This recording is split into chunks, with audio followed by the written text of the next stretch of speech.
大家好，我是超子，今天给大家分享一道湖南名菜雷辣椒皮蛋。这道菜很多人都听说过，但是不一定做过。看似其貌不扬的一道菜，做出来是真的好吃。今天我就把详细做法分享给大家。话不多说，接下来开始操作。首先准备4个辣椒，加入清水去洗干净。辣椒首选湖南本地的螺丝椒，皮薄肉脆，炒出来更香。也可以用尖椒或者线椒。洗好以后，放到盆中，稍微控下水分。控干水分的辣椒不用去籽，只去掉根部就可以了。用刀轻轻的拍匀，这样做的时候更容易入味。处理好以后，放入盆中备用。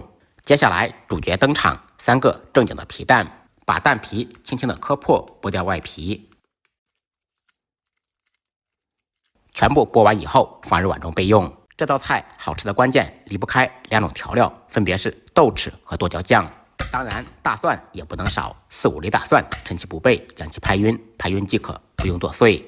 材料全部备好，接下来开始制作。起锅，不放油，不放水，锅烧空气，烧至冒烟以后，放入辣椒，在锅中干煸。这也是这道菜的灵魂所在。边炒边用勺子敲打，这样更容易炒透。这个过程家庭小灶大概需要2、3分钟，全程开中火。炒至表皮漆黑麻糊成这个熊样就可以了。然后放入适量的盐，少许葱油。这个时候改开大火，尽可能的炒出锅气，继续在锅中煸炒10几秒钟。很多人该问了，什么是锅气呢？锅气是由大火高温经过翻炒以后产生的特殊香味。随后放入蒜子、豆豉、剁椒酱3个正经的皮蛋，用勺子把皮蛋压碎，捣成大块。继续开大火，在锅中煸炒1分钟，把小料煸炒出香味，使辣椒和皮蛋的香味融合在一起。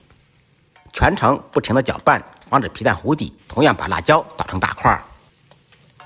烹入1点生抽，将锅边淋入，提鲜提味。1点点白糖，中和味道。少许蚝油，同样提鲜。翻拌均匀，把调料全部化开。最后撒少许葱段，炒出香味，就可以起锅装盘了。一道湖南特色雷辣椒皮蛋就做好了。这道菜唯一的缺点就是太费米饭。